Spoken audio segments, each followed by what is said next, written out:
Bonjour Jean-Philippe, bienvenue dans cette interview. Bonjour Roman. C'est vraiment un plaisir de te recevoir ici pour WeMusic.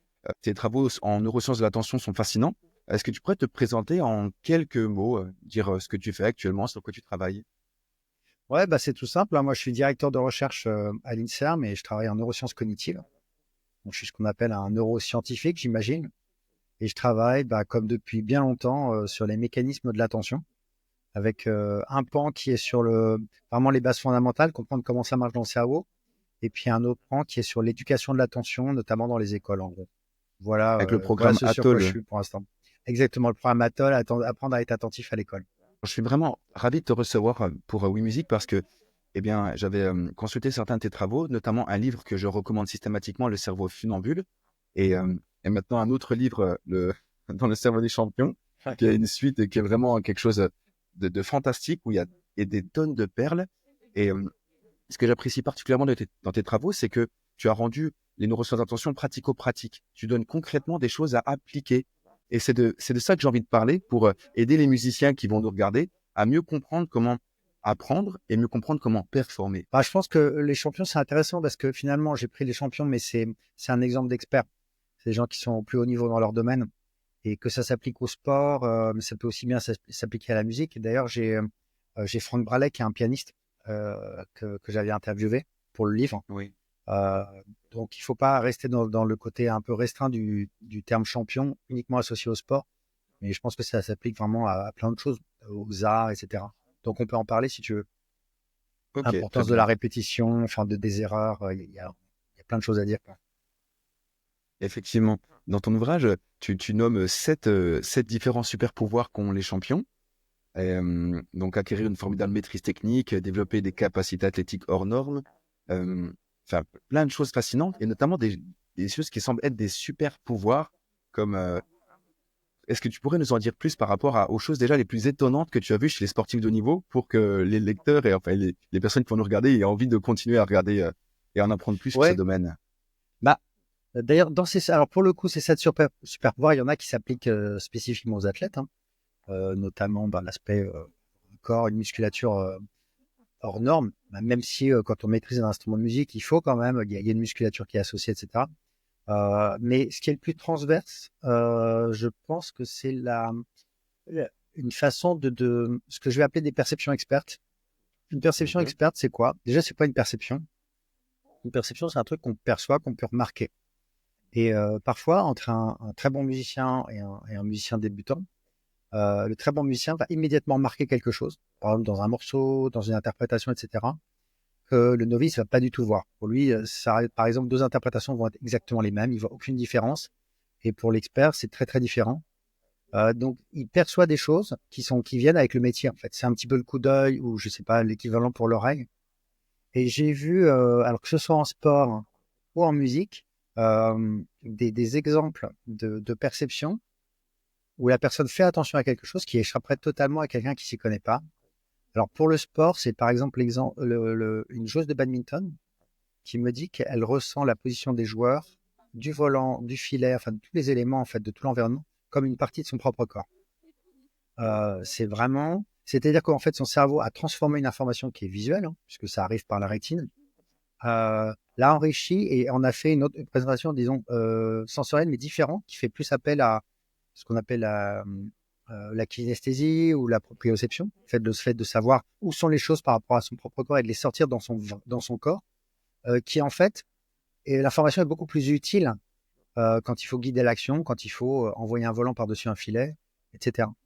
Franck Bralet, le pianiste, lui, me dit que parfois il a l'impression d'envoyer la musique comme des ondes presque coloré, je crois.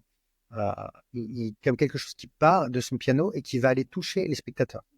Et pour lui, c'est vraiment c'est quelque chose qu'il perçoit, c'est extrêmement tangible et ça va guider son action, ça va guider son jeu. Et ça, c'est assez formidable parce que on n'imaginerait pas du tout, si on s'imagine être Franck devant son piano, on l'imagine en regardant les touches, la partition. Mais en fait, certes, et écoutant le son de son piano, mais il perçoit d'autres choses que son cerveau construit à partir de tout ça et qui sont extrêmement utiles pour lui. Et ça, c'est assez magique, hein, de découvrir ce monde. Moi, ça me bluffe. C'est Comme quoi, donc, les grands sportifs ou les grands musiciens développent des perceptions qui dépassent et transcendent de très loin celles du commun des mortels. Et ça fait partie de leur expertise. Un grand pianiste n'est pas quelqu'un juste qui peut mémoriser beaucoup et jouer vite, mais en même temps, il perçoit des choses qui sont invisibles pour les autres, et même ça devient des objets tangibles pour lui, Exactement. comme des ondes qu'il envoie, ou cette joueuse de badminton qui perçoit, qui ressent le filet comme si c'était une partie de son propre corps, ce qui est Oui, qui ont pratique. un sens. Alors, par exemple, dans le cerveau des champions, je fais une analogie avec la lecture.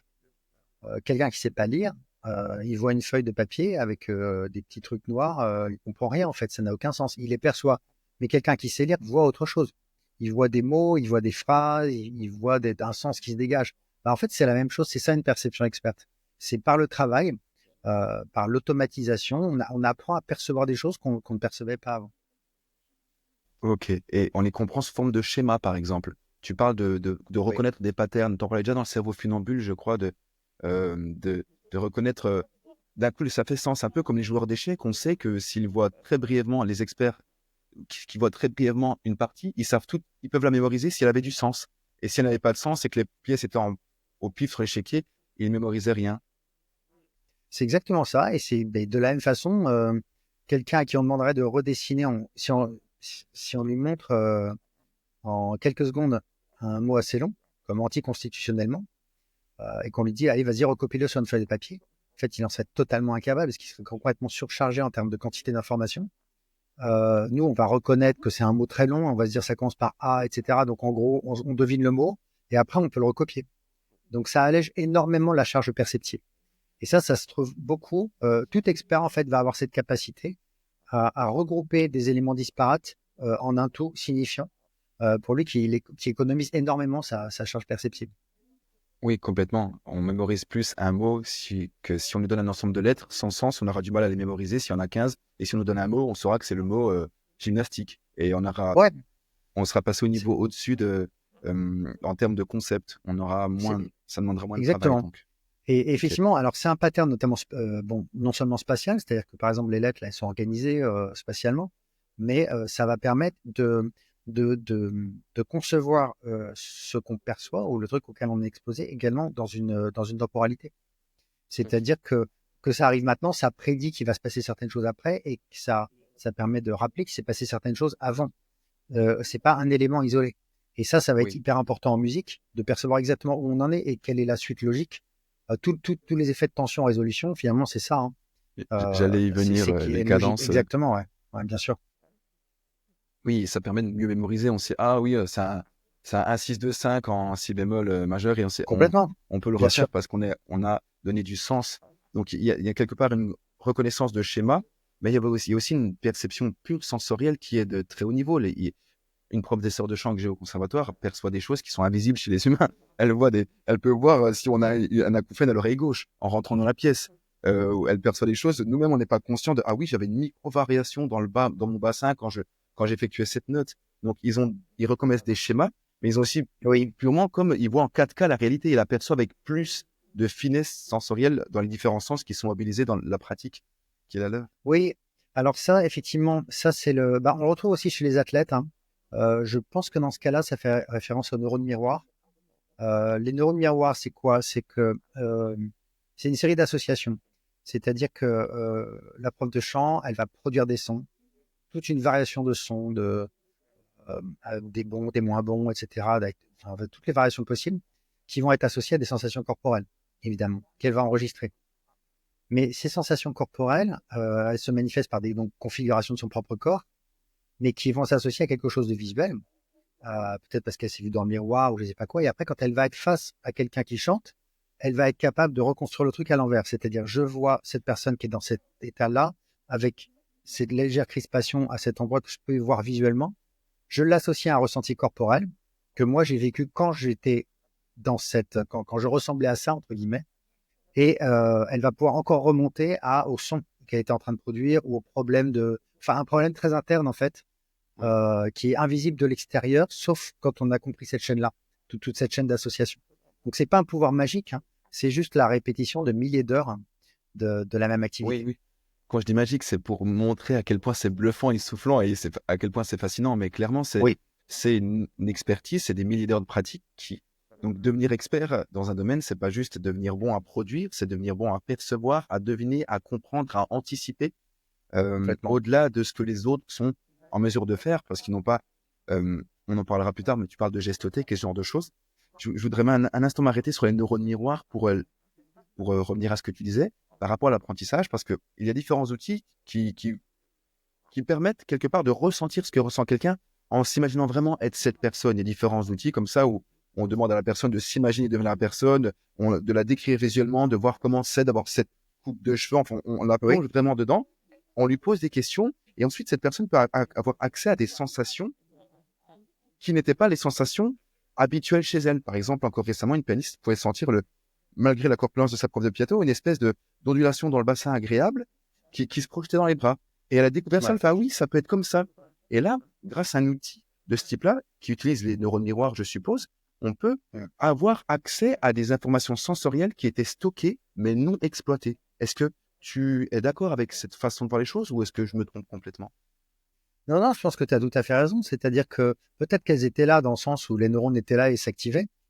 Mais Oui, après, de là, y faire attention à stabiliser suffisamment cette perception pour commencer à pouvoir l'inspecter, voir à quoi ça ressemble, la mémoriser, la retrouver, la reconnaître après quand elle se retrouve plus tard. Bah, ça, il faut l'avoir. Ouais, il faut s'y être intéressé d'une certaine façon. Il faut avoir compris qu'elle avait de la valeur. En fait, on est bombardé, on a sans arrêt toutes sortes de perceptions auxquelles on donne aucun sens et qui disparaissent immédiatement parce qu'on ne peut rien en faire. Donc en fait, tout le travail de l'enseignant, c'est d'arriver à guider, c'est à créer, enfin, à amener l'attention de façon stable sur ces perceptions assez subtiles en leur disant, ça, c'est quelque chose de vraiment intéressant que tu peux creuser. Les bons enseignants sont comme ça. Et pour avoir pris quelques cours de chant, c'est exactement ça. C'est marrant de voir comment l'enseignant essaye de nous faire comprendre des choses voilà, qui sont à l'intérieur de nous, de guider notre attention par des tas d'images, etc. Parce qu'il ne peut pas prendre notre attention et la déplacer. Donc, c'est en nous encourageant comme ça. Et également, pour ce qu'on peut produire pour les actions elles-mêmes. On doit actionner des muses dans un certain ordre dont on n'a parfois même pas conscience. Et découvrir ses capacités d'action, c'est aussi assez magique. ok. Donc tu dirais plutôt qu'on les perçoit sans les utiliser. Alors que je m'imaginais que les personnes, qu'on stocke des façons de faire, mais on s'y intéresse pas parce qu'on se dit que c'est eux et pas nous. Donc on se dit déjà qu'on n'a pas les capacités, que c'est pas nous, qu'on saura pas le faire, mais que quand on Ouais. s'imagine être la personne, bah, on s'imagine vraiment. Donc d'un coup, on n'est plus nous, on est la personne. Et puis, par reconstruction, comme tu le disais juste avant, moi, je m'imaginais que on peut d'un coup faire jaillir des sensations qu'on n'a pas vécues au préalable, mais qu'on avait observées. Ou- est-ce que ça tient debout ou c'est quand même... Oui, bah écoute, là, on spécule un peu, c'est-à-dire que c'est toujours cette histoire de remonter la chaîne, c'est-à-dire que tu pars de Oui. euh, généralement, ce qui se passe, c'est que tu ressens quelque chose, ou tu fais une action, ou tu as une crispation qui met ton corps dans une certaine position, et puis de l'extérieur, ça donne un effet qui Ouais. se voit. Là, c'est l'inverse. On part de l'image et il faut faut retourner à la sensation. Mais finalement, on va utiliser les mêmes associations, simplement en remontant le courant plutôt qu'en le suivant. Mais Ok. là encore, pas de magie, sauf oui, quand on connaît pas, quand on n'a pas de pratique, et si c'est pas possible d'arriver à faire ça. Enfin, Oui, ouais, oui. Ben, la magie magicienne. n'existe pas. Ouais, Un magicien est juste très rapide et il sait détourner notre attention. On a ouais, l'impression que voilà, ouais, c'est ça exactement. la magie est une illusion en elle-même, Ouais. due à des compétences et à des choses qui nous dépassent. Euh, pour en revenir justement à l'apprentissage en tant que tel, parce que un des super pouvoirs des sportifs de haut niveau et des grands musiciens, c'est acquérir une formidable maîtrise technique. Oui. Tu en parles, d'ailleurs, tu commences ton ouvrage là-dessus, et tu évoques justement le fait que des grands sportifs ou des grands musiciens, ils ont accès à plus ils ont une banque de données par exemple, au tennis de coups, plus vaste qu'un Oui, joueur ouais, bien sûr. qui est moins expert. D'ailleurs, toi, tu as fait du tennis aussi quand tu étais jeune, et c'est par là que tu arrivais à t'intéresser à l'attention, si je Ouais, me c'est rappelle ça, bien. c'est exactement ça dont je connais bien. Mais effectivement, ça s'applique à tout. Et c'est beaucoup par l'erreur, hein, finalement, parce que bah, si on prend le tennis, mais ça pourrait être la même chose pour produire un son en chantant. On essaye, on a une intention, on veut produire un son, donc on va faire quelque chose, et puis on va observer que le résultat n'est pas celui qu'on voulait. Le cerveau apprend deux choses de ça. Il apprend la distance entre ce qu'on pouvait produire et ce qu'on a fait réellement. C'est-à-dire que ça lui donne une information sur ce qu'il faut changer, dans quelle direction il faut aller pour opérer un changement qui se rapproche de ce qu'on veut faire. Donc, ça veut dire que l'erreur, quand on a une intention claire, quand on fait quelque chose avec une intention claire, l'erreur est une information. C'est une D'accord. information qui est extrêmement importante et dont va se nourrir le cerveau. C'est pas juste j'ai raté, je suis nul. C'est vraiment j'apprends, à condition d'avoir une intention claire. Et d'autre part, le cerveau va également apprendre au passage que pour produire ce son qui n'était pas celui qui était voulu, il a fait ça. Il sait que quand il fait ça, maintenant, ça génère, ça crée ce son-là. Donc effectivement, c'était pas celui qui était attendu, mais il va quand même le mémoriser. Et donc, ce que ça va Ok. faire, c'est que ça va permettre d'apprendre de la variation. De la variation, c'est-à-dire qu'on cherche un effet, mais au passage, on a appris à produire des résultats proches. Et donc, ça va permettre de diversifier et d'avoir un répertoire. Et quand ça, c'est répété, on finit par avoir une certaine maîtrise en disant, ah oui, tiens, effectivement, si je veux légèrement moduler, je sais le faire parce que j'ai déjà été là. J'ai déjà exploré cet effet-là, cette voie-là, j'ai déjà produit. Donc, je Ah, sais le faire, en fait. de la sérendipité dans l'erreur, quelque part. On a appris un Ouais, chemin parallèle qui nous servira à être flexible. Euh, pour parler des erreurs, justement, parce que tu en parles dans l'ouvrage et tu dis que quand on a parce que pour être concentré, il faut avoir une intention très précise. ouais. Euh, et donc, on a une intention, on peut dire, je visais là et je suis arrivé là. Donc, c'est pas exactement ce que je voulais faire. Et donc, tu dis que le cerveau va ajuster ça automatiquement. Ceci étant dit, pour apprendre la musique, c'est un petit peu l'erreur dans laquelle beaucoup de personnes tombent. Elles répètent, comme si le cerveau allait faire lui-même le travail, un peu comme quand on apprend à faire du vélo. Euh, Ouais. que le cerveau stabilise, alors que en musique, malheureusement, j'en ai fait les frais, ça ne marche pas aussi simplement que ça. Donc, il y a ce que tu dis, mais on doit être actif aussi dans la recherche on doit peaufiner Oui, notre intention, tu dirais peut-être. disons que c'est pas en essayant de façon aléatoire, hein. C'est Oui. quand même en essayant, on voit ce qu'il faut faire, on voit le résultat qu'on va obtenir, et puis donc on voit qu'on s'est gouré. Et donc on a quand même une certaine capacité à corriger pour se rapprocher. Après, ce qui va être très intéressant avec un professeur, c'est que on peut se laisser piéger comme ça dans des minimums locaux, enfin, comment dire, la voie directe n'est pas la voie la plus rapide. Mm. Mais il y a des fois où, en fait, il faut complètement changer la façon dont on s'y prend parce que on n'arrivera jamais au résultat. Et ça, c'est le professeur qui va permettre de nous décaler, de nous amener sur un autre chemin, euh, parce que c'était pas juste en chantant plus fort ou en étant plus crispé au niveau de je sais pas quoi. Typiquement, produire un son aigu. Quand on apprend à chanter, au début, on veut produire un son aigu, qu'est-ce qu'on va faire? On va faire le coup pour essayer d'être plus aigu encore. Et on sait bien que c'est pas comme ça qu'il faut faire. Donc là, on voit qu'on n'arrive pas à produire la note aiguë. Donc on se dit, il faut que je fasse plus ça. Mais non, c'est pas ça. Donc le fait d'être tout seul et de procéder par essai-erreur va malheureusement pouvoir parfois nous piéger dans une direction qui n'est pas la bonne. C'est vraiment la mouche qui tape contre la vitre pour avoir le soleil, alors qu'il faut passer par la porte à côté. Ouais. On a besoin de développer d'autres compétences parallèles pour aller d'un point A à un point B. Et si on essaie Ouais, d'aller à B, ça marche pas parce qu'il faut passer par A' obligatoirement. Mais ça, c'est l'expert qui connaît le chemin pour c'est nous amener de l'expert, A à B. exactement. Et nous, c'est pour ça que j'ai toujours un peu de l'admiration pour les personnes qui appellent autodidactes parce que je me dis, avoir la compétence à acquérir des compétences et et découvrir le bon chemin alors qu'on ne le connaît pas, c'est, Ouais. c'est quand même assez fou. Et c'est pas donné à tout le monde de pouvoir, avoir en plus la patience qu'il faut, faire des pauses, et enfin, avoir des stratégies d'apprentissage qui sont efficientes et cette capacité à découvrir dans le bon ordre les, les compétences et les assembler, un peu comme on assemble des briques pour construire une maison, c'est assez prodigieux et je pense que c'est plutôt rare en fait, dans Ouais, l'absolu. oui, c'est ça. Et les meilleurs pédagogues, ils vont faire ça. C'est-à-dire qu'ils vont voir un pianiste, et puis à un moment, je sais pas, ils vont lui dire, tiens, va nager. Euh, et rien à voir. Pourquoi j'irai nager? En quoi ça va m'aider Et puis à ce moment-là, on se rend compte que dans la natation, on retrouve une certaine souplesse, une capacité à jouer avec tout le corps, enfin n'importe quoi. Et, ah oui, d'accord, j'ai compris. Et ça va débloquer quelque chose. En fait, c'est ces capacités à débloquer des situations où on tape contre la même vitre en disant c'est Oui, par là qu'il faut aller, c'est par là, et en fait non. Ça, c'est remarquable. Il faut vraiment une très très bonne maîtrise et une très très bonne compréhension de son élève et de l'état dans lequel il est et de ce qu'il essaye.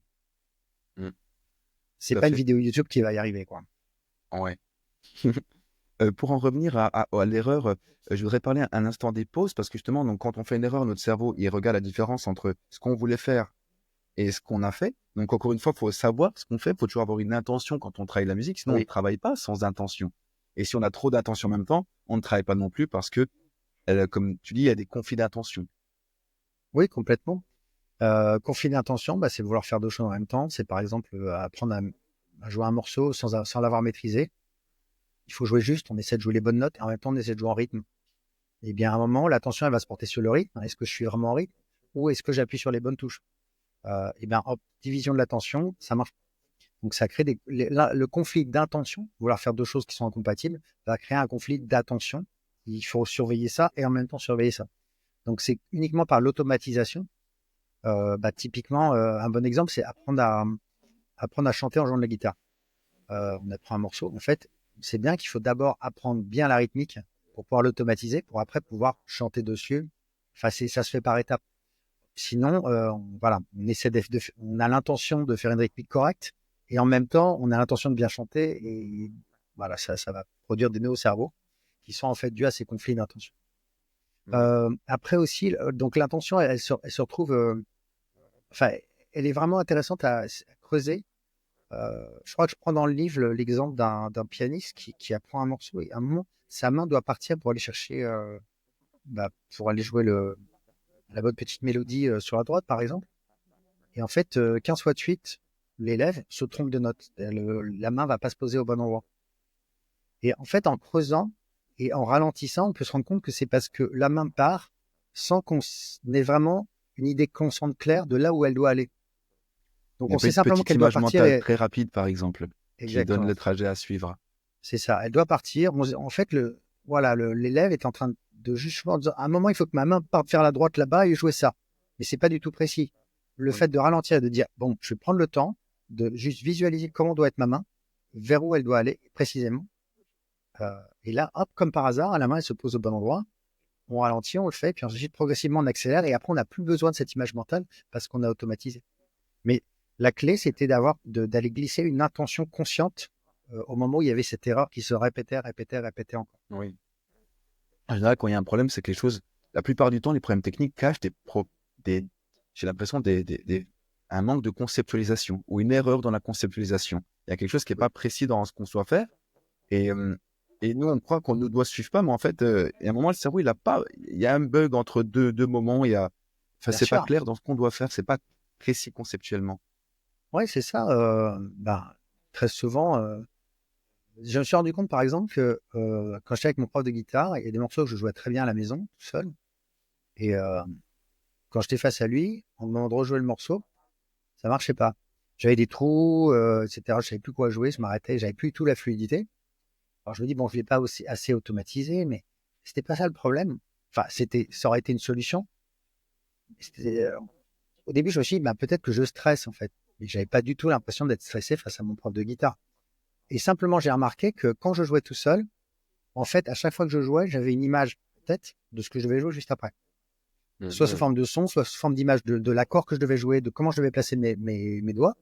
Tranquille, tout seul, en fait, je me permettais d'avoir cette espèce de petit horizon mental qui me guidait. C'est-à-dire qu'à chaque fois que ma main partait, elle partait pour une raison, pour aller se placer d'une certaine façon. Et en fait, face à mon prof, en fait, mon attention a été prise par le fait que j'étais dans une interaction sociale, je regarde un peu ce qu'il fait, comment il réagit, etc. Et donc, j'avais plus ces images. Donc, je savais plus C'était où pas la aller. même recette. Il y avait un ingrédient dans la Exactement. recette de succès qui manquait et tu Ouais. sais ce que tu as remarqué ensuite. Okay. Qui était pas lié au stress, mais qui était lié au fait que ma main partait sans que je sache où elle devait partir. Donc, je faisais entièrement confiance à des automatismes en disant, elle va bien savoir, ma main, où comment se mettre. Mais en fait, non. Le morceau n'était pas suffisamment automatisé pour ça. Il fallait encore que j'ai ce petit temps d'avance, un petit temps d'avance mentale à chaque fois que je faisais quoi que ce soit. Juste avant, tu as parlé du fait que après, quand c'est bien automatisé, on n'a pas forcément besoin de cette image mentale. Et par exemple, dans le livre, tu parles quand même du fait que, bon, alors qu'on a un niveau exceptionnel de maîtrise, on a automatisé tout, quasiment. Enfin, tu parles du maximum, mais je laisserai les personnes lire le livre. Et c'est automatisé. Et il y a comme des petites touches d'intention qui accompagnent le déploiement d'une chorégraphie, entre guillemets, enfin d'une séquence de mouvements pour une gymnaste ou pour un sportif. Et j'ai l'impression quand même que les musiciens ont comme besoin de se donner une direction ou une intention, Oui. qu'elle soit par image. Donc, ces images ne sont pas forcément, elles ne sont pas forcément vouées à disparaître. Non, Est-ce que tu en peux fait, préciser, s'il te plaît? oui. Parce que les images, elles vont être intéressantes à deux niveaux. Elles vont être intéressantes pour un des aspects purement techniques, c'est-à-dire comment est-ce que je dois placer, par exemple pour la guitare, comment je dois placer mes mains exactement. Donc je visualise comment doit être ma main pour jouer tel accord, etc. De septième, neuvième, treizième, ou quoi que ce soit. Ça, un musicien, dès qu'il a atteint un certain niveau, il n'y a plus besoin. C'est-à-dire que la main, en fait, elle sait. Le geste n'a plus à être décidé. Par contre, là où C'est l'image mentale exactement va être comment est cet accord, intéressante, tu veux dire. C'est exactement, c'est- comment placer les doigts exactement, c'est- c'est ça. c'est devenu un Sur un aspect, automatisme. Oui. voilà, un aspect technique. Par contre, le musicien, notamment dans des improvisations, etc., ce qui est pas, ce qui peut pas avoir automatisé, c'est la séquence totale de ses mouvements. Parce que sinon, en fait, il est juste en train de répéter par cœur quelque chose. Et même dans un morceau appris par cœur, un morceau classique, par exemple, il y a quand même toujours une adaptation au public, au sentiment du moment, l'émotion, etc. Donc, c'est pas récité par cœur exactement comme si c'était un enregistrement audio, quoi. Et donc là, c'est là où l'image peut être intéressante pour qu'il y ait une prise de décision. C'est-à-dire comment je vais jouer, comment je vais appuyer mon accord suivant, comment je vais enchaîner les deux, etc., etc. Moi, j'ai vu un trompettiste, je discutais avec un trompettiste professionnel qui me disait que il se chante dans sa tête ce qu'il va jouer juste après. Il a toujours un temps d'avance mental, et c'est pas ce temps d'avance. Donc là, c'est pas sous forme d'une image, mais sous forme auditive, mais ça marche aussi bien. C'est évidemment pas pour des raisons techniques. Pour lui, c'est pas évidemment pour appuyer de la bonne façon, pour produire le bon son. C'est juste pour savoir ce qu'il doit jouer, quelle intention il doit mettre, quelle émotion, etc. Enfin, quelle modulation il doit utiliser. Il est Donc ça se habité retrouve par à sa deux niveaux. musique, quelque part. Ouais, bien sûr. Et c'est très, c'est très, très vrai que j'ai toujours tendance à dire que les musiciens, les bons musiciens sont comme des tourne-disques. Euh, Même si on met pas de diamant, on entend déjà la musique. Et quand on pose le diamant, c'est comme quand ils prennent l'instrument, la musique jaillit. Mais la Ouais, c'est musique est ça, ouais. déjà là. Et elle est Ouais, en eux. Et c'est quelque chose qu'ils ont intégré. D'ailleurs, Frank Bradet, c'est ça le pianiste oui, dont tu cites pas mal de réflexions dans ton ouvrage. Euh, on parle justement de quelque chose de cet ordre-là, que la musique est dans ses cellules, qu'il a tellement répété et travaillé qu'elle est intégrée, quoi. Elle fait partie de lui. oui. Ouais, complètement. C'est exactement ça. C'est ce qui le guide, du coup. Et là, on voit qu'il est guidé par des perceptions de très haut niveau, des perceptions expertes. Mm. Le, dé- le débutant ou même le joueur, le bon amateur, ne sera pas capable de ressentir la musique de cette façon-là. Il sera encore dans une exécution relativement technique, de mémoire, etc. Voilà. C'est vraiment rigolo parce que donc on progresse, on peut-être soit mieux. Et je crois qu'il y avait une étude sur des jeunes gymnastes qui parlait du fait que les jeunes gymnastes, à un moment, avaient l'impression de régresser en passant d'une année à l'autre. Et quand leur professeur leur avait montré des vidéos, on constatait qu'en fait, elles avaient progressé. Mais vu que leur perception avait progressé également, Oui, bien elles sûr. voyaient plus l'écart par rapport à où elles pouvaient aller. Donc, Ouais. j'aime dire que le progrès cache une illusion de régression. Et c'est vraiment flagrant quand on sait que des personnes ont des perceptions quasi. J'emploie le mot magique, mais on est d'accord que c'est des perceptions expertes dues à des milliers d'heures de travail, comme les joueurs de Oui, foot que tu évoques et qui voient le trajet se dessiner comme une ligne sur le sol entre des oui. défenseurs adverses. Elles lui apparaissent. Ça semble, pour beaucoup de gens, ça semble presque lunaire, alors que notre cerveau est capable de ça quand on travaille correctement. C'est ce que tu nous expliques à travers l'ouvrage, finalement. Ouais, complètement, parce qu'en y réfléchissant, donc effectivement, ce que tu cites, c'est le cas des footballeurs qui disent, qui, par exemple, quand ils ont 5 défenseurs en face d'eux, voient apparaître sur le sol une ligne blanche qui leur montre exactement le trajet à suivre pour éviter les défenseurs. C'est-à-dire que leur cerveau va projeter sur le sol, sur la pelouse, comme de la réalité augmentée, la bonne solution, quoi. Comment s'échapper de cette situation. Mais donc, en y réfléchissant, je me suis dit, mais finalement, quand on parle, bien souvent, on s'entend à l'avance se prononcer dans sa tête ce qu'on veut dire. Surtout si c'est une conversation, par exemple, à 3-4, où on peut pas prendre son tour n'importe quand. Donc, parfois, on attend un petit peu. Et on a des choses à dire, et ces choses qu'on veut dire, on les entend. Donc, on nous apparaît à un moment de façon mentale ce qu'on s'apprête à dire, et ensuite on le dit. D'où ça vient? Mystère. C'est l'expertise. C'est de la même façon que pour le footballeur, il voit ce qu'il doit faire. Ben, nous, on voit ce qu'on doit dire. Et en musique, je pense que C'est c'est la même devenu chose. pardon, je te coupais. C'est devenu son vocabulaire, en fait. Ouais, complètement. C'est devenu comme Exactement. des mots qu'il enchaîne inconsciemment. Tout à Ouais. l'heure, je voulais revenir sur les pauses et je t'ai posé une autre question et c'est un peu mon côté coq à l'âne. Parce que donc quand on fait une erreur, notre cerveau, il compare par rapport à l'erreur, il regarde à quel point on est loin de ce qu'on voulait faire au départ. Et j'ai remarqué que dans ton ouvrage, tu cites notamment le fait que quand on a fait quelque chose, notre cerveau repasse en accéléré. Il fait comme une relecture neuronale, je crois, il repasse en accéléré Oui. 20 fois plus vite ce qu'on vient de faire pendant la... Et donc les pauses servent aussi à permettre au cerveau de digérer ou de cotiser sur l'essai, de capitaliser dessus quelque part. Ouais, les pauses, elles sont vraiment importantes. Pause, éveil calme, ça ne tire pas forcément de se jeter sur son téléphone. Je voulais en Euh, parler. Des pauses de voilà. qualité. Oui, c'est un petit moment, on vient de travailler un morceau, je reste dans la musique, hein, ou Bien sûr. n'importe quoi.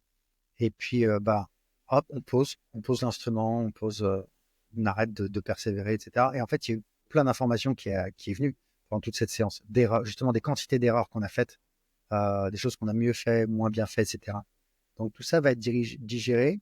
Et finalement, il y a une mécanique neuronale qui est très proche de celle de la navigation, euh, qui est que si on nous lance dans un labyrinthe ou dans un environnement qu'on ne connaît pas, on va l'explorer. Puis progressivement, on va apprendre ses repères. On va, tiens, pour aller à tel endroit, il faut que je passe par là, puis par là, puis par là. Eh bien, les zones qui sont impliquées dans ce type d'apprentissage par association, hein, si je fais ça, il se passe ça, si je vais là, ça m'amène à cet endroit-là. Effectivement, elles vont rejouer ces navigations. C'est ce qu'on a fait avec le résultat. Et elles vont le rejouer en accéléré. Ça, c'est un phénomène tout à fait fascinant et qui se produit donc soit pendant le sommeil, soit pendant ces phases d'éveil calme. Oui, Donc donc les pauses sont vraiment importantes. j'ai tendance à dire que les pauses sont à l'apprentissage, que l'expiration est à l'inspiration. C'est essentiel.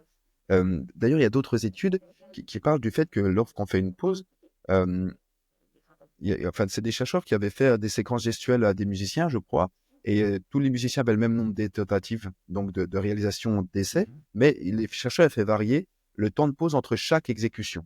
Donc, certains groupes faisaient juste 1 seconde de pause entre chaque essai, et un autre groupe faisait 5 secondes de pause entre chaque essai, etc. Et les chercheurs avaient remarqué qu'au bout de 5 secondes de pause, il y avait vraiment un gain dans l'apprentissage. Le cerveau retenait mieux lorsqu'ils exécutaient ceci quelques jours plus tard devant un jury. Donc, les Voilà. pauses servent réellement à permettre au cerveau d'apprendre mieux. Et quand on ne fait pas de pause, finalement, on met un frein à main à nos capacités d'apprentissage, hein. On court-circuite ce dont notre cerveau aurait besoin pour mieux apprendre. Ouais, c'est ça. Et c'est passionnant parce que, par exemple, il y a plein de questions qui sont non résolues.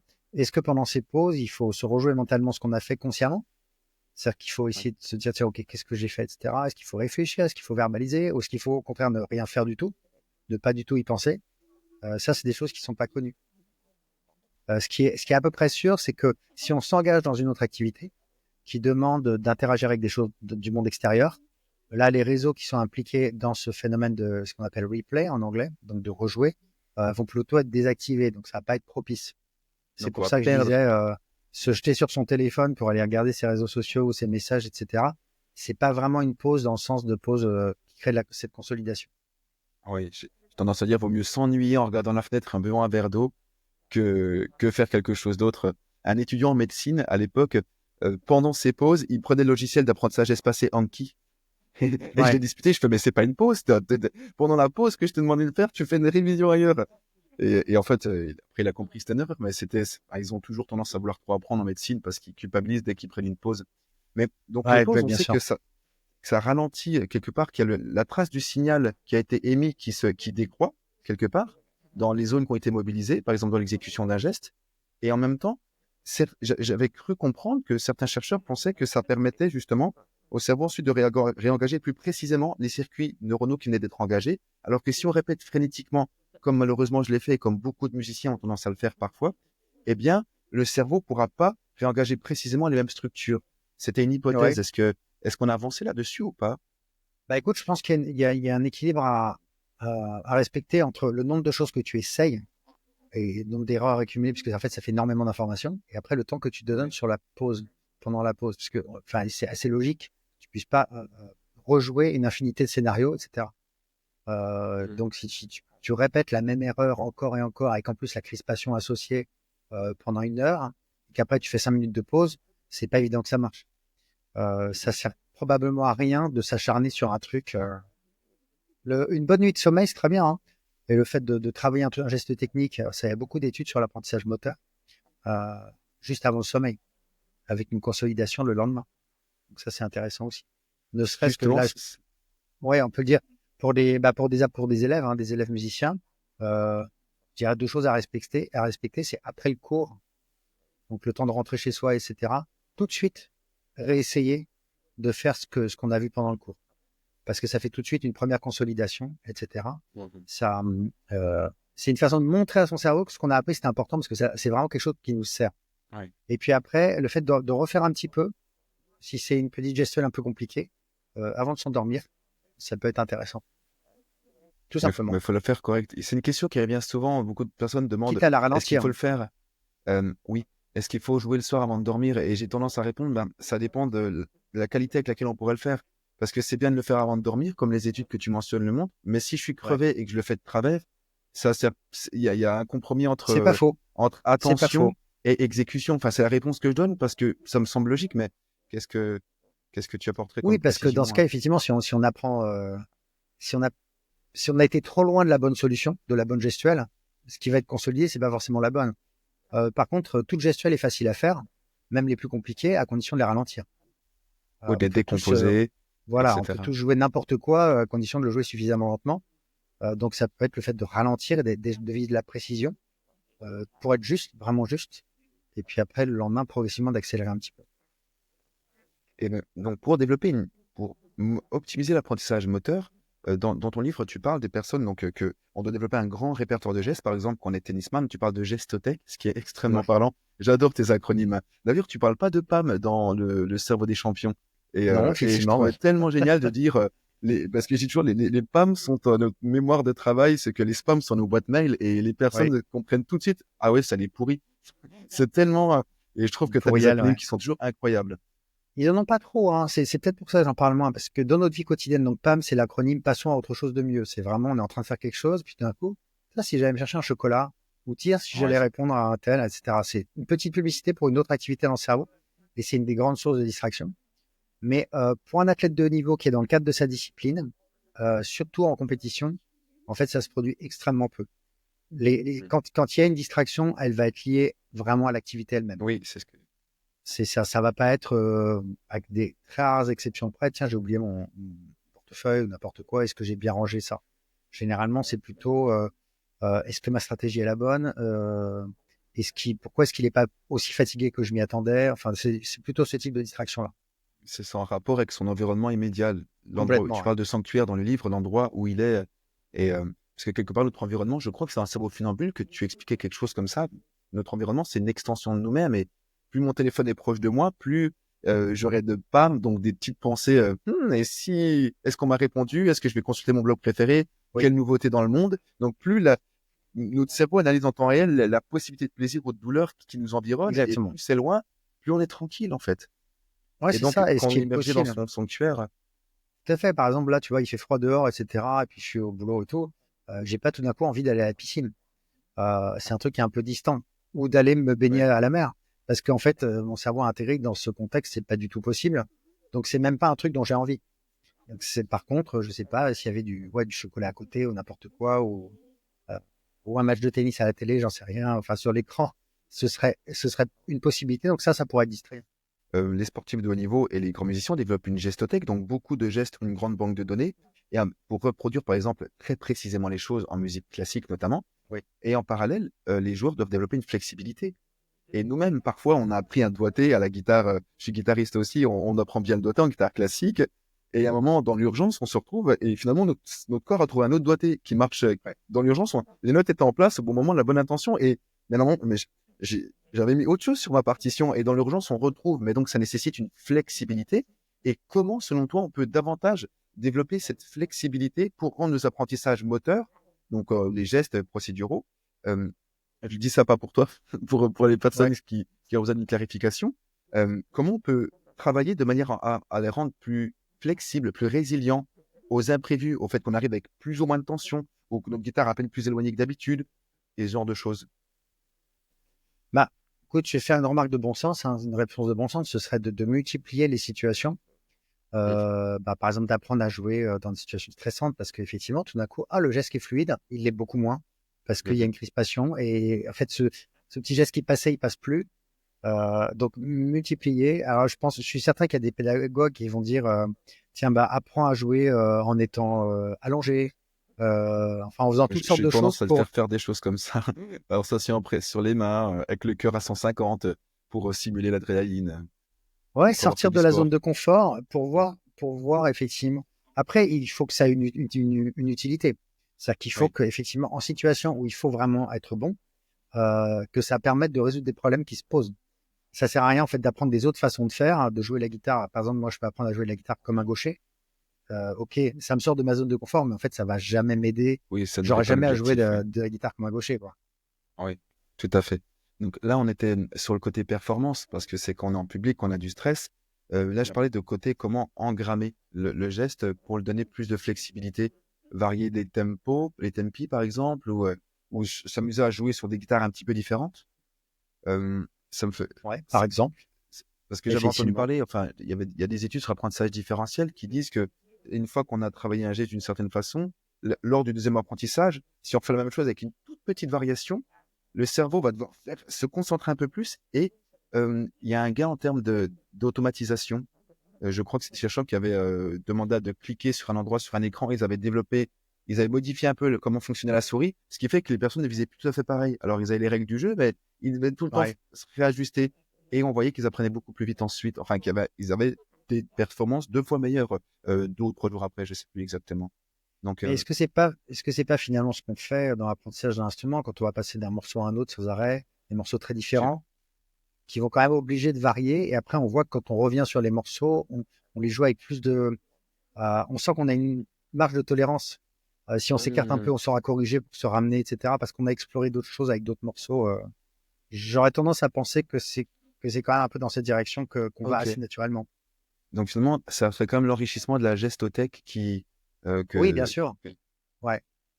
Oui, ne serait-ce que ben là encore, hein, que quand tu arrives sur un accord, tu arrives d'un accord ou d'un autre, enfin, tu vois, oui, d'aller les jouer à d'autres endroits sur le manche, t'es jamais exactement dans la même situation, bah, pas avec la même intention non plus. Donc cette variété, je pense quand même, elle est un petit peu là. ok. Beaucoup plus en musique. Je pense que le risque, ce serait plus, par exemple, pour, je sais pas, pendant le tir au pistolet, le lancer du marteau, enfin des choses très, ou même le saut à la perche, hein, des choses qui peuvent vraiment être complètement reproductibles d'une fois à l'autre. Où là, Mhm. la variété, en fait, elle serait pas proposée naturellement. Il faudrait la rechercher soi-même pour chercher Oui. justement de la robustesse. Par rapport à justement, on a parlé un petit peu de visualisation tout à l'heure. Euh, Est-ce que tu pourrais expliquer comment on peut se servir de la visualisation? J'avais interviewé Emery Gueux à ce sujet-là il y a Oui, bien quelques temps, sûr. Oui, euh, parce que justement, j'ai un musicien, un professeur de mathématiques qui me demandait récemment quand il travaille la visualisation, eh bien, il arrive les quelques premières mesures, puis après, ça devient complètement, il se perd dans l'espace, dans le temps. Et donc, je voulais savoir, à ton avis, qu'est-ce qui pourrait engendrer ce genre de problème? Est-ce que c'est parce que son attention donc n'est pas bien construite. Il essaye peut-être de faire trop de choses en même temps, ou il n'a pas encore les compétences, c'est-à-dire que les muscles de la visualisation, pour extrêmement vulgariser, ne sont pas assez robustes.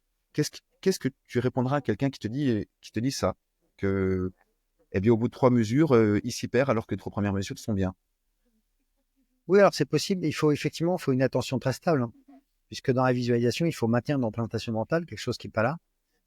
Si l'attention part sur d'autres représentations mentales, ma liste de courses, qu'est-ce que je vais faire ce week-end, ou n'importe quoi, tu vois, d'autres, il n'y a pas un objet en fait auquel accrocher l'attention qui est un objet réel, qui est là, comme une partition de musique.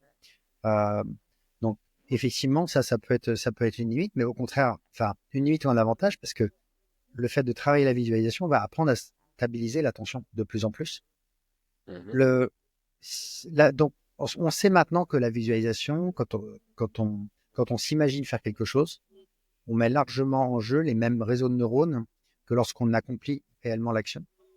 Donc pour ça, c'est intéressant. Quand même, petit bémol, c'est qu'il n'y a pas le retour. C'est-à-dire il y a pas le retour de la réalité. On peut être en train De feedback. d'imaginer que si on faisait ça, ça donnerait ça, et en fait, pas du tout. Ouais. Donc, en termes d'apprentissage, quand même, je trouve que la confrontation avec le réel est quand même importante. Donc, il y a une petite limite comme ça à l'imagerie. Mais je pense que ça dépend du niveau de pratique. Plus on est fort et plus en fait le fait d'imaginer, de faire les mouvements et d'imaginer ce que ça donnerait comme son est juste correct parce qu'on a un modèle qui est extrêmement fiable. Quand on est moins fort que ce soit en sport, dans un instrument ou n'importe quoi, il y a beaucoup plus de risques d'imaginer un truc qui est faux, qui correspond pas du tout à ce qui se passerait et du coup d'apprendre des mauvaises choses éventuellement. Oui, bien sûr. Donc, encore une fois, c'est l'expertise et la banque Ouais. d'informations confrontées au réel qui, donc, au muscler la capacité à visualiser et peut-être vérifier justement les PIM. Je voulais savoir si vous pouvez un petit peu expliquer ceci pour les musiciens qui nous regarderont, parce que c'est tellement incroyable d'avoir quelque chose de concret à faire pour être mieux concentré. Est-ce que tu pourrais expliquer ce que tu appelles le trépied de l'attention? Ouais, un PIM, c'est un mode d'emploi pour se concentrer. C'est-à-dire que Voilà. concrètement, voilà, à un moment, je dois me concentrer, je fais quoi? Bon, bah, PIM. Alors, PIM, c'est quoi? Ça part du principe que à chaque moment de notre vie, si on arrête, on met sur pause, on n'est pas en train de percevoir tout ce qu'on pourrait percevoir.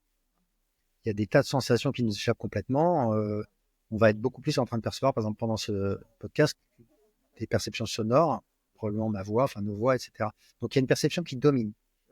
Euh, on est également rarement totalement inactif. Ne rien faire, même mentalement, c'est quasiment impossible. Donc, on est toujours actif d'une certaine façon. Il y a toujours une manière d'agir qui est privilégiée par rapport à d'autres. Et puis, on a toujours une intention. Essayer de ne absolument rien vouloir faire, c'est déjà vouloir ne rien vouloir faire. Donc, c'est déjà une forme d'intention. Mon intention, c'est qu'est-ce que je cherche à faire, c'est ça. Donc, finalement, à chaque instant de notre vie, on a toujours une perception qu'on privilégie, une intention qu'on privilégie et une manière d'agir, une manière d'être actif qu'on privilégie. Eh bien, être concentré, c'est simplement que ces trois éléments, perception, attention, manière d'agir, collent, sont optimaux par rapport à ce qu'on cherche à faire.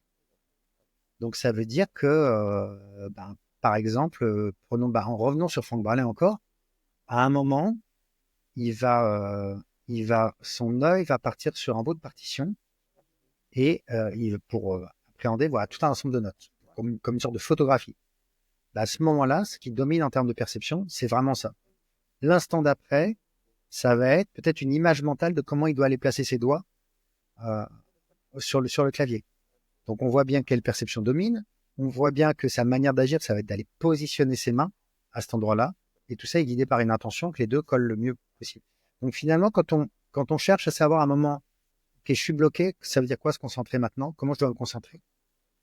Réfléchir, je mets ma vie sur pause tout de suite. Qu'est-ce qui doit dominer en termes de perception? Quelles sont les choses que je dois absolument remarquer, prendre en compte? Si on me les enlève, je suis complètement paumé. Quelle est ma manière d'agir pour que les choses aillent dans le sens que je veux? Avec Le quoi M. j'agis? Est-ce que c'est mentalement? Est-ce que c'est avec les pieds, les doigts, n'importe quoi? Et quelle est mon intention? Donc après, ça se décline à l'infini, mais C'est un voilà le gros concept, concept. il y a beaucoup de choses là tu le dis en quelques mots, mais j'invite vraiment les personnes à lire tes livres parce que c'est incroyable. En plus, tu as cette faculté à jamais te répéter. Enfin, le cerveau funambule, je me disais, mais à chaque page, il y a tellement des choses précieuses et bien dites. J'étais vraiment toujours fasciné par cette densité, mais digeste et cette Ça, c'est précision. gentil. Alors que je parle tout le temps de la même chose.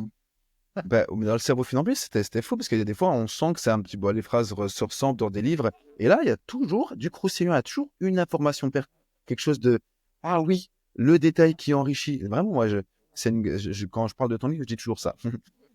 Mais justement, pour ces PIM, perception, intention, dans le cerveau, dans le cerveau des champions, ton dernier ouvrage, tu expliques justement de faire des tests avec son attention. Donc, par exemple, je veux chanter une note ou faire un accord, mais je peux le P du PIM, percevoir, bah tiens, je vais écouter mon, comment mes fesses sont posées, ou tiens, je vais écouter l'arrière de ma Oui, nuque, ou tiens, je vais ouais, bien essayer sûr. de regarder mes mains, ou tiens, je vais essayer d'écouter plus à droite ou plus, enfin, jouer avec la cible de la perception pour voir, tiens, est-ce que ça m'aide ou est-ce que ça m'aide pas à atteindre mon objectif? Et je trouve ça C'est très primordial. intéressant. C'est un des éléments principaux du livre, c'est d'encourager à aller chercher des façons de placer son attention qui sont différentes. Et pourquoi faire en fait pour chercher de la facilité? C'est quoi qu'on fasse, il y a une façon de placer son attention qui rend les choses plus faciles. D'un coup, ce qui était difficile devient plus facile. Ça devient évident. Euh, c'est, je sais pas, c'est des exemples de perception experte. C'est quand on comprend. Ah mais oui, mais voilà, je sais bien sûr, je comprends ce que tu veux dire maintenant. je comprends ce qui allait pas, parce que maintenant je suis capable d'y faire attention, donc je suis capable de corriger. Mhm. Et finalement, comme ça, on va se rendre compte que dès qu'on porte l'attention sur quelque chose, on va trouver quelque chose à corriger, à améliorer. Ça peut être juste la sensation du sol sur sur la plante des pieds quand on est en train de jouer la guitare. Ça peut être n'importe quoi, mais mais tiens, effectivement, mes mouvements des bras, et peut-être que j'ai peut-être un moyen de contrôler ce que je joue à partir de petits mouvements hyper fins. Et si j'essayais, quoi, c'est d'essayer n'importe quoi, mais juste à partir d'un point d'ancrage qui est l'attention placée d'une certaine façon, on marque certaines choses et tiens, si je faisais varier, qu'est-ce qui se passe ensuite? Qu'est-ce que ça donne comme effet? Et ça, c'est assez joli. Vraiment, la guitare, mais il y a tellement de façons, même piano, on peut porter son attention à la sensation de l'élasticité de la pulpe des doigts au moment où elle se pose sur la touche, sur la sensation de dextérité ou de fluidité du mouvement pour aller d'un placement des doigts à un autre. Tout ça en relation avec le son qu'on produit. Enfin, voilà, c'est vraiment infini, quoi. C'est là que finalement apprendre devient quelque chose de jouissif et de passionnant, alors que au départ on peut répéter, se dire j'en ai marre de répéter les mêmes choses parce que finalement, comme tu l'expliques dans le livre, on peut On les répéter répète la même jamais, chose de bien sûr. l'extérieur, mais si dedans j'ai fait plus attention au poids dans mes index, au poids dans mes auriculaires, ou tiens, et si j'imaginais qu'il y avait une petite ficelle qui tirait mes poignets vers le haut pour le piano Bien par sûr. exemple, qu'est-ce que ça Ouais, change à voilà. mon jeu? Et finalement, j'aime dire qu'on est des détectives quand on est des musiciens, on est des C'est ça. détectives de recettes qui fonctionnent. Je dis toujours ça, et, et c'est ce que tu dis de, de manière très précise avec ces perceptions expertes et où justement ce mode d'emploi de notre attention, où mettre, comment être concentré en fait Ouais. et le rester.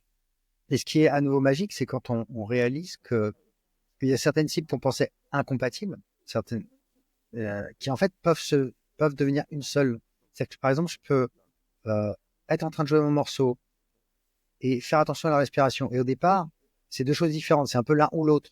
Et puis à un moment, je Oui, remarque que bah non, en fait, je peux assembler les deux parce que c'est des choses qui vont bien ensemble. Le mouvement que j'impulse par rapport à mon expiration, c'est cohérent. Et là, ça devient une seule cible plus globale.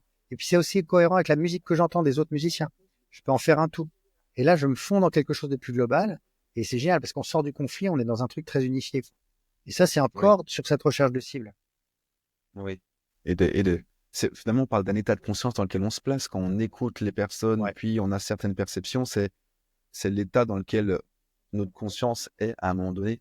Ouais, c'est D'ailleurs, c'est ça, marrant, complètement. c'est marrant ce que tu dis sur la respiration, parce que oui, il y a un phrasé. Quand on chante ou quand on joue, on peut faire une phrase et on peut respirer au moment où il y a le point de suspension. Enfin, Bien sûr. on peut les associer. Et d'ailleurs, il y a récemment, je crois, une étude qui est apparue qui parlait du fait que les musiciens qui avaient ça avaient donné un meilleur effet au public, que le public les estimait meilleurs musiciens quand il y avait Ah un oui. jeu de scène qui était cohérent et qui associait la respiration à, à, à l'histoire qui est écrite avec des notes de musique sur la partition. Donc Ouais. c'est assez fou. Toujours intéressant de se poser la question, mais vraiment au niveau phénoménologique, hein, de ce qui est fatigant dans l'exercice. Là, par exemple, on est concentré depuis une heure. On est quand même bien concentré dans ce qu'on fait. Je sais pas si tu ressens de la fatigue, mais enfin, c'est pas très fatigant. Donc, le fait d'être concentré en soi n'est pas forcément une source de fatigue. Ça veut dire qu'il y a autre chose qui est source de fatigue, qui est peut-être une crispation ou, enfin, c'est vrai que le fait de passer d'une chose à une autre, d'une tâche à une autre, d'une intention à une autre, il y a une certaine, il faut quand même reconfigurer son cerveau. Donc, c'est pas complètement anodin. C'est pas anodin et c'est tout à fait possible que ce soit associé justement à une sorte de dépense, qu'elle soit énergétique ou autre chose. Euh, Après, chez un athlète de haut niveau, on est dans les choses des situations qu'il a rencontrées bien des fois. Et donc, en fait, il retrouve rapidement ses marques. Il n'est pas en train de devoir se réinventer. L'apprentissage, quand on apprend quelque chose, il y a des zones du cerveau qui sont spécialisées dans un petit peu cet effort de début que je pourrais nommer, alors gyrus singulier antérieur, etc., dont on sait qu'elle se désactive une fois que le truc est automatisé. Et c'est des Mhm. zones qui sont un peu associées à de la fatigue. Donc c'est quand même normal quand on apprend quelque chose qu'il y a une sensation de fatigue, évidemment. Sinon, on pourra apprendre 15 heures durant, quoi. Oui. Et on ne fait pas de pause et les pauses sont Et très voilà, et les pauses, c'est importantes important. dans l'apprentissage. Ok, super. Je voulais parler de la mémoire prospective et plein d'autres choses. En tout cas, je te remercie parce que c'est toujours très intéressant de pouvoir échanger avec l'auteur des livres qui nous passionnent. Ouais, c'est Et sympa, donc, merci. j'invite vraiment les lecteurs à lire ce livre et aussi Le cerveau funambule qui est juste là-bas dans ma bibliothèque. c'est vraiment des ouvrages qui donnent des clés pour comprendre le mode d'emploi de son cerveau et, et pour moi, tu as vraiment apporté quelque chose d'incroyable à ce niveau-là parce que c'est utile et utilisable au quotidien. C'est pas un modèle, on comprend mieux tout de suite. Donc, je te remercie vraiment très chaleureusement pour cet échange et j'espère Ça me que, motive. Ça me que les motive pour lecteurs de... écrire. Je te remercie. C'est Oui, quand c'est même, ça, non, mais c'est très tu as un sympa fan. de voir des utilisateurs Ouais, derrière. bah oui, non, Parce mais que c'est utilisable. C'est ça qui est génial. Donc, eh bien, j'espère que cette interview plaira à tous les musiciens et les musiciennes de Oui Musique et surtout, n'hésitez pas à vous procurer les ouvrages de Jean-Philippe Lachaud. Merci Jean-Philippe. merci infiniment, Roman. Merci à toi.